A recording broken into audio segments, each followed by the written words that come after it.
Welcome to 5 minute videos.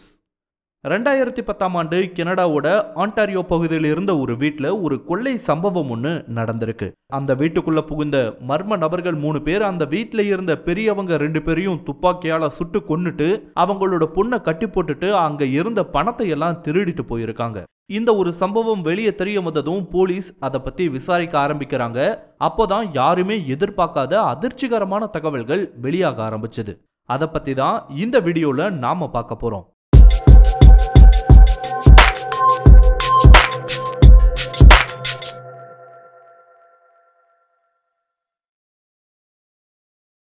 கனடாவோட Ontario பகுதியில் மார்க்கம்ன்ற ஒரு city இருக்கு. அந்த நகரத்தில் இருக்கக்கூடிய ஒரு குடியிருப்பு பகுதி தான் யூனியன்வில். இங்க இருக்க ஒரு வீட்டில் தான் 2010ஆம் ஆண்டு வரைக்கும் பான் ஃபேமிலியை சேர்ந்த 3 பேர் வாழ்ந்து வந்திருக்காங்க.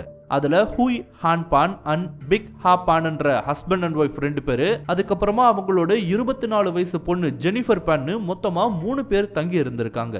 அப்போ திடீர்னு ஒரு நாள் இரவு அந்த வீட்டுக்குள்ள 3 மர்ம நபர்கள் திருட வர்றாங்க. திருட வந்தவங்க முதல்ல ஜெனிஃபர் பேனை கட்டி போட்டுட்டு அவங்களோட அப்பாவையும் அம்மாவையும் அந்த வீட்டோட பேஸ்மெண்ட்டுக்கு கூட்டிட்டு போய் மிரட்டி இருக்காங்க. என்ன மிரட்டுறாங்கன்னா, அவங்க கிட்ட இருந்த பணத்தை எல்லாம் கொடுக்க சொல்லி மிரட்டி இருக்காங்க. இதனால பயந்து போன அந்த 2 பேரும் அவங்க கையில இருந்த கொஞ்சம் பணத்தை கொடுத்திருக்காங்க தான். திருட போனவங்க அந்த பணத்தை வாங்கிக்கிட்டது மட்டும் இல்லாம அவங்க 2 பேரையும் அவங்க கொண்டு வந்த துப்பாக்கியால சுட்டுட்டு போயிடுறாங்க. கன்ஷாட் கேட்டதும் ஜெனிஃபர் பான் எப்படியோ கஷ்டப்பட்டு திமிரி கை காலையெல்லாம் உதறிட்டு அவங்க வீட்டு போனை ரீச் பண்ணி 911க்கு கால் செஞ்சு நடந்த எல்லாத்தையுமே சொல்லியிருக்காங்க. உடனடியாக அங்க வந்த போலீஸ் ஜெனிஃபரை ரெஸ்கியூ பண்ணியிருக்காங்க.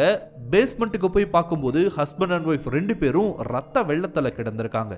அவங்கள பரிசோதிச்சதுல ஜெனிஃபரோட அம்மா பிக் அங்கேயே இறந்து போயிருக்காங்கன்றது தெரிய வந்தது. ஆனா ஜெனிஃபரோட அப்பா ஹான் பலத்த காயங்களோட உயிர் பிழைச்சிருந்தாரு. இருந்தாலும் சுயநினைவு இல்லாம இருந்தவரை உடனடியா ஹாஸ்பிட்டலுக்கு கொண்டு போயிருக்காங்க போலீசார். இப்படி ஒரு கொடூரமான நிகழ்வு அவங்க ஏரியால நடந்திருக்குன்னு தெரிஞ்ச உடனே அந்த ஏரியாவே பரபரப்பாயிருக்கு. இது நடந்ததுக்கு மறுநாள், அதாவது நவம்பர் 9ஆம் தேதி இது சார்ந்த இன்வெஸ்டிகேஷன் ஸ்டார்ட் ஆகுது. இன்வெஸ்டிகேஷன் ஆரம்பிச்ச கொஞ்ச நேரத்திலேயே இந்த நிகழ்வு சார்ந்த பல்வேறு சந்தேகங்கள் அங்க போன இன்வெஸ்டிகேஷன் ஆபீசர்ஸ்க்கு ஏற்பட ஆரம்பிச்சுதான். அதுல முதல் சந்தேகம், அங்க திருட வந்தவங்க ஃபோர்ஸ் என்ட்ரி, அதாவது கதவை உடைச்சிட்டெல்லாம் உள்ள வந்து திருடின மாதிரியே தெரியல. ஏன்னா அந்த வீட்டில் இருக்க எந்த கதவுகளும் உடைத்து திறக்கப்பட்டதற்கான எந்த ஒரு அடையாளங்களையும் கண்டுபிடிக்க முடியல. அடுத்து ஒருவேளை முதல் நாள் ராத்திரி அங்க உண்மையாவே திருட தான் வந்திருக்காங்கன்னா அங்க இருந்த விலை மதிப்பு மிக்க பொருட்களையும் கண்டிப்பா திருடிட்டு தான் போயிருக்கணும். போலீஸுமே அதை தான் நினைச்சாங்க. பிகாஸ் இவங்க இருந்த ஏரியாவும் பினான்சியலி ஒரு ஸ்டேபிளா இருக்கவங்க வாழக்கூடிய ஒரு இடத்துல தான் இருந்திருக்காங்க. அதுவும் அது அவங்களோட சொந்த வீடு வேற. ஸோ பணத்தை தவிர்த்து அவங்க வீட்டில் வேல்யூபிள்ஸும் கண்டிப்பா இருந்திருக்கும் தான். ஆனா அந்த வீட்டில் அப்படிப்பட்ட பொருட்கள் எதுவும் திருடு போன மாதிரியே தெரியல. பிகாஸ் ரொம்ப ஈஸியா எடுக்கக்கூடிய இடத்துல தான் நிறைய பொருட்களுமே இருந்திருக்கு. அப்படி இருக்கும்போது வந்தவங்க வெறும் பணத்தை மட்டும்தான் கேட்டிருக்காங்கன்றது அவங்களுக்கு புரிய வந்தது. இதை எப்படி உறுதி செஞ்சாங்கன்னா, கொலை செய்யப்பட்ட இடத்துல இருந்து கண்டுபிடிக்கப்பட்ட பர்ஸ் மூலமா இது உறுதி செய்யப்பட்டுச்சு. அப்பா அம்மாவை கொண்டவங்க ஏன் அந்த பொண்ணை மட்டும் விட்டுட்டு போனாங்க? ஒருவேளை அந்த பொண்ணு உயிரோட இருந்தா வந்தவங்க யாருன்னு கண்டுபிடிப்பதற்கான சாத்தியங்கள் இருக்குல்ல. அப்படி இருக்கும்போது அந்த பொண்ணை கொல்லாம ஏன் அவங்களை கட்டி போட்டுட்டு மட்டும் போனாங்கன்ற ஒரு சந்தேகமும் இருந்தது. அது மட்டும் இல்லாம எப்படி அந்த பொண்ணுனால ரொம்ப சீக்கிரத்துல ஒரு போனை ஆக்சஸ் பண்ண முடிஞ்சதுன்னு ஒரு கேள்வி எழுந்தது. இந்த கேள்வி எதுக்கு வருதுன்னா, அப்பா அம்மா 2 பேரும் சுடப்பட்டதற்கும் போலீஸ்க்கு கால் போனதுக்கும் இடையில ரொம்ப கம்மியான டைம் கேப் தான் இருந்திருக்கு. இதுல என்ன சந்தேகம்னு கேக்குறீங்களா? இது நடந்த சமயத்துல அவங்களோட கை கால்கள் எல்லாம் கட்டப்பட்டு இருந்துச்சு. அதை ஒருத்தர் விடுவிச்சுக்கிறதுக்கு கண்டிப்பா ஒரு டைம் தேவை. ஆனா அப்படிப்பட்ட டைம் கேப்ஸ் எதுவுமே இங்க இல்ல. இதுதான் இங்க சந்தேகமா பார்க்கப்பட்டுச்சு. எப்படி யோசிச்சு பார்த்தாலும் இதுல பல விஷயங்கள் ஒன்னோட ஒண்ணு ஆட் ஆகாமையே தான் இருந்திருக்கு. ஒருவேளை இந்த நிகழ்வுல அந்த வீட்டுல இருக்க யாராவது ஒருத்தருக்கு தொடர்பு இருக்குமா, இல்ல அந்த வீட்டுக்கு அடிக்கடி வந்து போற யாராவது ஒருத்தரோட வேலையா, இல்ல உண்மையாவே இந்த வீட்டுல திருடனப்போ ஏற்பட்ட கொலைகள் தானான்னு நிறையவே சந்தேகங்கள் அங்க இன்வெஸ்டிகேஷன் போன ஆபீசர்ஸ்க்கு ஏற்பட்டிருக்கு. இதை பத்தி முதல்ல சுய நினைவோட இருந்த ஜெனிஃபர் பான் கிட்ட தான் விசாரிச்சிருக்காங்க. அப்படி விசாரிக்கும் போது 3 மர்ம நபர்கள் என்னோட ரூம்குள்ள திடீர்னு வந்தவங்க என்ன கட்டி போட்டுட்டு போயிட்டாங்க. அப்புறம் கொஞ்ச நேரத்திலேயே துப்பாக்கி வெடிக்கும் சத்தம் கேட்டு பயந்து போய் என்னால முடிஞ்ச அளவுக்கு ட்ரை பண்ணி கைகளை கொஞ்சமா விடுவிச்சுட்டு போனை ரீச் பண்ணி நான் 911க்கு கால் பண்ணேன்னு சொல்லியிருக்காங்க ஜெனிஃபர். போலீஸ் கிட்ட இருக்க ஒரே ஒரு எவிடன்ஸ் ஜெனிஃபர் தான். உயிர் பிழைச்ச ஹானும் கோமால இருக்காரு. சோ ஜெனிஃபர் சொல்றதை வச்சுதான் அந்த கேஸை அடுத்த கட்டத்துக்கு நகர்த்த முடியுன்ற ஒரு சூழ்நிலையில ஜெனிஃபர் சொன்னதை போலீஸ் அப்படியே பதிவு பண்ணிட்டு போனாங்க. இந்த சமயத்துல தான் நவம்பர் 20ஆம் தேதி வாக்குல கோமாவில் இருந்த ஹான் கண் விழிச்சிருக்காரு. இதுக்குள்ள மேலும் ஒரு முறை ஜெனிஃபர் கிட்ட போலீஸ் விசாரணையை நடத்தி முடிச்சிருந்தாங்க. கோமாவில் இருந்து வெளிவந்த ஹானும் போலீஸ் கிட்ட நடந்ததையெல்லாம் சொல்லியிருக்காரு. அதாவது அன்னைக்கு ராத்திரி டின்னர் முடிச்சுட்டு அவங்க ரூம்க்கு போனது, திடீர்னு 3 பேர் முகமூடி போட்டுட்டு வந்து அவங்கள பேஸ்மெண்ட்டுக்கு வலுக்கட்டாயமா கொண்டு போய் அவங்க கிட்ட இருந்த பணத்தை எல்லாம் கேட்டது, அவங்க பணத்தை கொண்டு வந்து கொடுத்ததுக்கு அப்புறமும் அவங்கள சுட்டதுன்னு எல்லாத்தையுமே சொல்லியிருக்காரு ஹான். அப்படி சொன்னவர் இன்னொரு முக்கியமான விஷயத்தையும் சொன்னாரு. என்னன்னா, திருட வந்த அந்த 3 பேர்ல ஒருத்தன் என் பொண்ணு ஜெனிஃபர் கூட ஏற்கனவே பழகின மாதிரி ரொம்ப கேஷுவலா பேசிட்டு இருந்தான்ற ஒரு முக்கியமான தகவலை சொல்லியிருக்காரு ஹான். இந்த தகவல் அவங்க ஏற்கனவே யோசிச்சு வச்சிருந்த இது ஒரு இன்சைட் ஜாபா இருக்குமோன்ற ஒரு தியரியோட கரெக்டா ஒத்து போக ஆரம்பிச்சது. அதுக்கப்புறமா 3வது முறையா போலீஸ் அவங்களோட பொண்ணு ஜெனிஃபர் பேனை கூப்பிட்டு விசாரிச்சிருக்காங்க. அப்படி கூப்பிட்டு விசாரிக்கும் போது சில பொய்களை சொல்லி மிரட்டி எதுக்காக இப்படி பண்ணீங்கன்னு ஜெனிஃபர் கிட்ட கொஞ்சம் ஃபோர்ஸ் பண்ணி கேட்கும் போதுதான் இது முழுக்க முழுக்க ஜெனிஃபர் பேனோட பிளான் தான்றது தெரிய வந்தது. அதாவது தன்னோட அப்பா அம்மாவையே கொலை பண்ண தன்னோட பாய் ஃப்ரெண்டோட சேர்ந்து ஹிட்மேனை ஹையர் பண்ணதை பத்தி வெளியே சொல்லியிருக்காங்க ஜெனிஃபர் பேன். இப்படி ஒரு விபரீதமான செயலை செய்வதற்கு அப்படி என்ன காரணம் இருக்குன்னு சொல்லும்போதுதான் உண்மையாவே போலீஸ் ஷாக் ஆகி போனாங்க. இந்த ஜெனிஃபர் பேன் யாரு, இவங்களுக்கு என்ன பிரச்சனை, அவங்களோட அப்பா அம்மாவையே கொலை பண்ற அளவுக்கு அப்படி என்ன நடந்திருக்குன்றத பத்தி எல்லாம் இப்போ ஒவ்வொரு நிகழ்வா பார்க்கலாம்.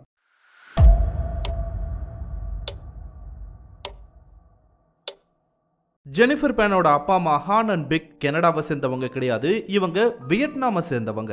1970களோட எண்ட்ல பொலிட்டிக்கல் ரெஃப்யூஜியா தான் இவங்க 2 பேரும் கனடாவுக்குள்ள வந்திருக்காங்க. கனடாவுக்குள்ள என்டர் ஆகிற வரைக்குமே இவங்க 2 பேருக்கும் ஒருத்தர் யாருன்னே தெரியாது. கனடாவோட டொரண்டோ பகுதியில தான் இவங்க 2 பேரும் முதல்ல சந்திச்சிருக்காங்க. அந்த சந்திப்பின் மூலமா ஏற்பட்ட நட்பு சில வருடங்கள்ல காதலா மாறுது. அண்ட் அவங்க ஒரு கட்டத்துல கல்யாணமும் பண்ணிக்கிறாங்க. அவங்களுக்கு மொத்தம் 2 குழந்தைங்க பிறந்திருக்கு. அதுல 1986ல பிறந்த முதல் குழந்தை தான் ஜெனிஃபர் பேன். ஜெனிஃபர் பேனுக்கு ஃபெலிக்ஸ்ன்ற ஒரு தம்பியும் இருக்காரு. 2 பேரும் ரொம்ப கஷ்டப்பட்டு சம்பாரிச்சு பினான்சியலா ஒரு ஸ்டேபிளான நிலைக்கு வந்ததுக்கு அப்புறமா 2004 டைம்ல தான் அவங்க வாழ்ந்த வீட்டை வாங்கி இருக்காங்க. பொதுவா ஏசியன் பேரண்ட்ஸ் எல்லாருமே, அது உலக அளவுல எங்க இருந்தாலும் சரி, ஏசியன் பேரண்ட்ஸ்னாவே அவங்க பட்ட கஷ்டத்தை அவங்களோட குழந்தைகள் படக்கூடாதுன்றதுக்காகவே அவங்க மேல ஏகப்பட்ட எக்ஸ்பெக்டேஷன்ஸை வச்சிருப்பாங்க. அண்ட் அதை நோக்கி அவங்கள பயங்கரமா புஷ் பண்ணவும் செய்வாங்க. அதேதான் ஜெனிஃபர் பேனுக்கும் நடந்திருக்கு.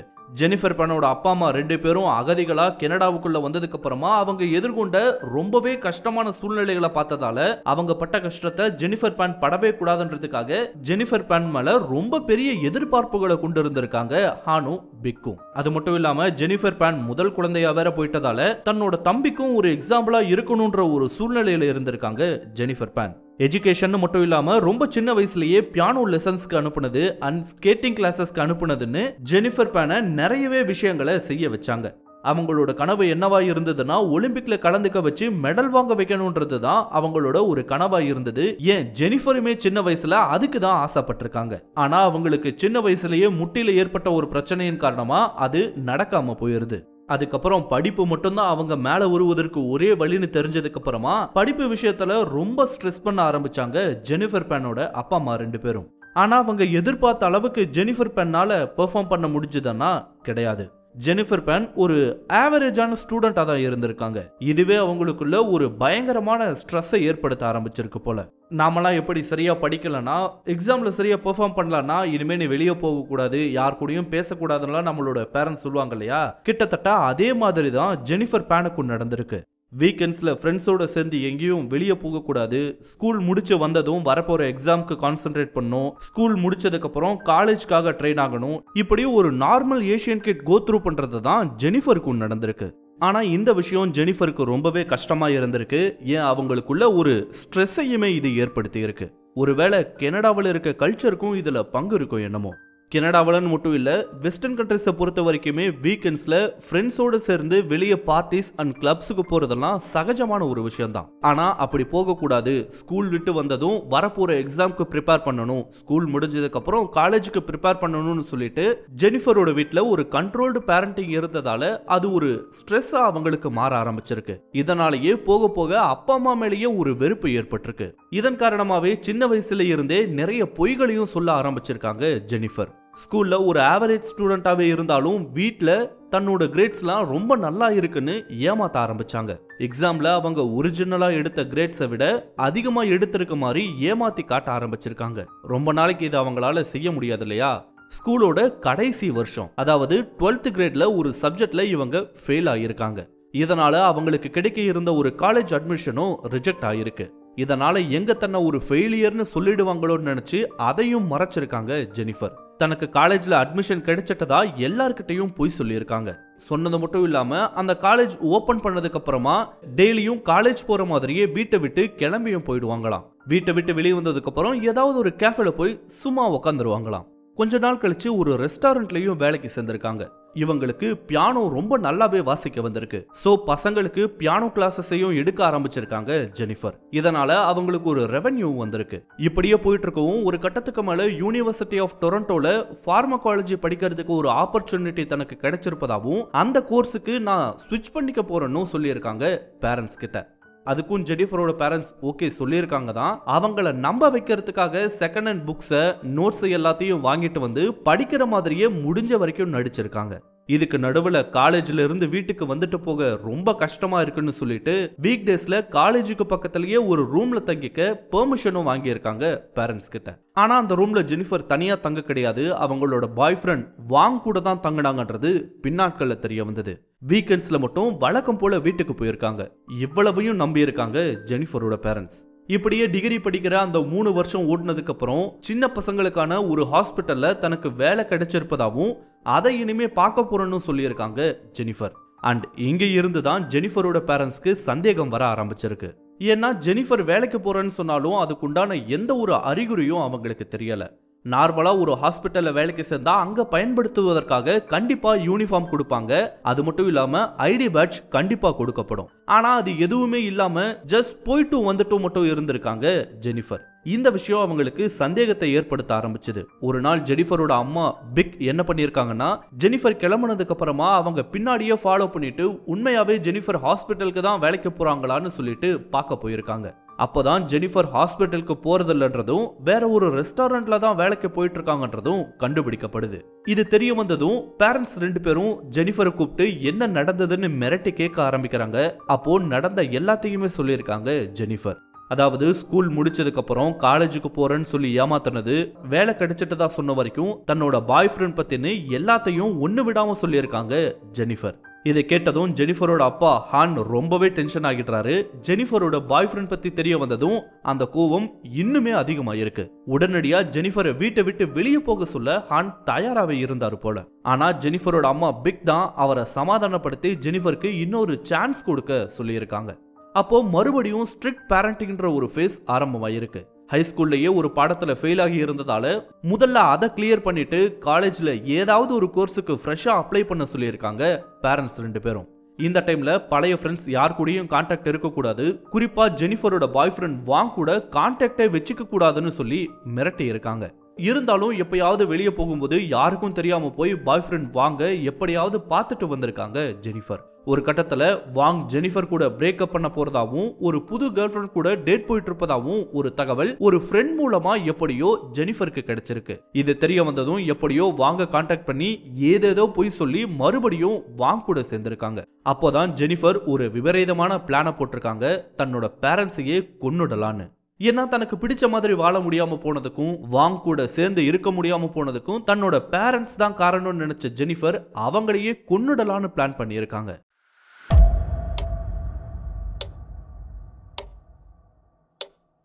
அப்பா அம்மாவை கொன்னுடலான்னு பிளான் பண்ணதுக்கு அப்புறமா ஒரு கட்டத்துல அதுக்கான ஆளையும் தேட ஆரம்பிச்சிருக்காங்க.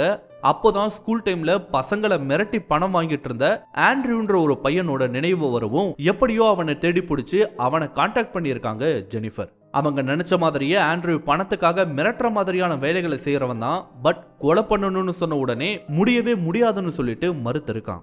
வேற யார் மூலமா இதை செய்ய வைக்கலான்னு யோசிச்சுட்டு இருக்கும் போதுதான் வாங் கூட பிரச்சனை ஏற்பட்டிருக்கு. அதை சரி பண்ணதுக்கு அப்புறம் தன்னோட இந்த திட்டத்தை பத்தி வாங் கிட்டையும் சொல்லியிருக்காங்க ஜெனிஃபர் பேன். அப்போ வாங் ஒரு ஐடியா சொல்லியிருக்கான். என்னன்னா இந்த மாதிரி எல்லாம் ஆளை தேடாம கம்முன்னு ஹிட்மேனை வச்சு உன்னோட பேரண்ட்ஸை சாகடிச்சிடலாம். அப்படி பண்ணிட்டா யாருக்கும் தெரியாம நம்ம பத்திரமா எஸ்கேப் ஆயிடலான்னு ஒரு ஐடியாவை கொடுத்திருக்கான் வாங். அதுக்கு $10,000 செலவாகும்னு சொல்லியிருக்கான். ஒருவேளை ஜெனிஃபரோட பேரண்ட்ஸ் கொலை செய்யப்பட்டுட்டா அவங்களோட சொத்துல இருந்து தன்னோட பங்கு மட்டுமே $5,00,000 கிடைக்குன்றதாலையும் அதுல $10,000 செலவு செய்யறது பெரிய விஷயம் கிடையாதுன்றதால அதுக்கும் ஓகே சொல்லியிருக்காங்க ஜெனிஃபர் பேன். இதுக்கப்புறம் வாங் மூலமா லென்ஃபோர்ட் ராய்ன்ற ஒரு நபரோட கான்டாக்ட் ஜெனிஃபருக்கு கிடைச்சிருக்கு.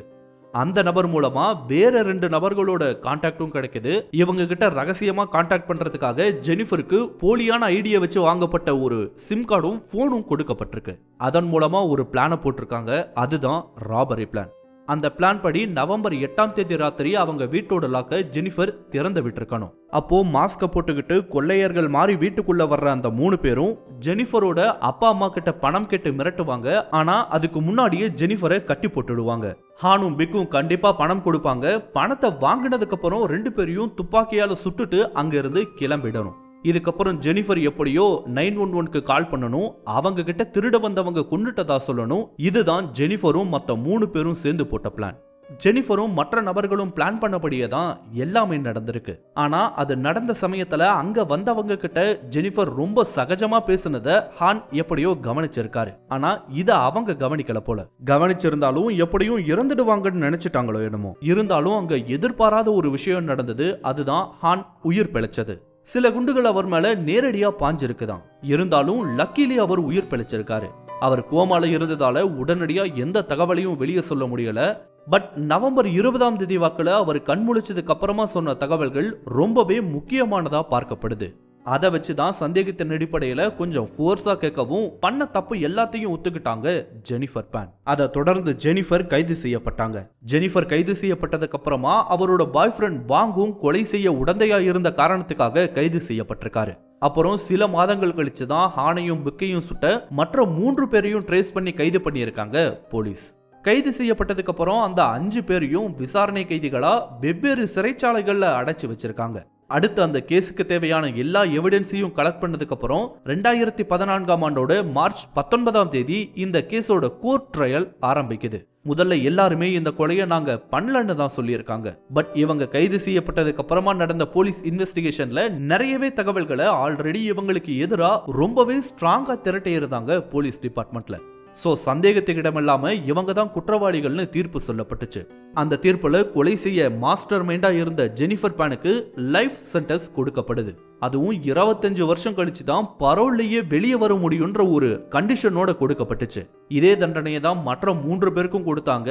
இதுல கார்டின்ற ஒரு நபருக்கு மட்டும் 18 வருடங்கள் தண்டனை கொடுக்கப்பட்டிருக்கு. ஜெனிஃபருக்கு ஒரு தம்பி இருந்ததை நாம முதல்லயே பார்த்தோம். அவரு ஜெனிஃபர் மாதிரி இல்ல போல. 2010ல இந்த நிகழ்வு நடக்கிற சமயத்துல அவரு வேற ஒரு ஊர்ல படிச்சுக்கிட்டோ வேலை செஞ்சுக்கிட்டோ இருந்தார் போல. அதுக்கப்புறம் இத பத்தி தெரிய வந்ததும் அவர் வேற ஒரு கேஸ் போட்டிருக்காரு. என்னன்னா தன்னையும் தன்னோட அப்பாவையும் இனி எந்த காரணத்தை கொண்டும் எந்த சமயத்திலையும் ஜெனிஃபர் பேன் பார்க்கவே கூடாதுன்ற ஒரு கேஸை ஃபைல் பண்ணி அதுக்குண்டான ஆர்டரையும் வாங்கி வச்சிருக்காரு ஜெனிஃபரோட சகோதரர். தன்னோட குழந்தை எதிர்காலத்துல நல்லா இருக்கணுன்றதுக்காக எல்லா பேரண்ட்ஸுமே செய்யறது தான் ஜெனிஃபரோட பேரண்ட்ஸுமே செஞ்சிருக்காங்க. இதுக்கும் அவங்க ரொம்ப டாக்ஸிக்கா நடந்துகிட்ட மாதிரியும் தெரியல. ஜெனிஃபர் முதல்ல செஞ்ச தப்பெல்லாம் தெரிஞ்சதுக்கு அப்புறமும் அவங்க திருந்துவதற்கு இன்னொரு சான்ஸையும் கொடுத்துருக்காங்க அவங்க 2 பேரும். ஸோ அவங்க மேல கண்டிப்பா தப்பு கிடையாதுன்னு தான் சொல்லுவேன். ஆல்மோஸ்ட் ஏஷியன் கிட்ஸ் எல்லாத்துக்குமே இந்த ஒரு விஷயம் நடந்திருக்கும் தான். அதுக்காக அப்பா அம்மாவையே கொலை பண்ண பிளான் போடுறதெல்லாம் நினைச்சு கூட பார்க்க முடியல. இந்த வீடியோ உங்களுக்கு பிடிச்சிருந்தா லைக் பண்ணுங்க, கமெண்ட் பண்ணுங்க, ஷேர் பண்ணுங்க. இதே மாதிரியான புதிய வீடியோக்களை பார்க்க மறக்காம 5 Minute Videos சேனலுக்கு சப்ஸ்கிரைப் பண்ணுங்க. அண்ட் மறக்காம நோட்டிபிகேஷன் பெல் ஐகானையும் கிளிக் பண்ணி விடுங்க. தேங்க்யூ.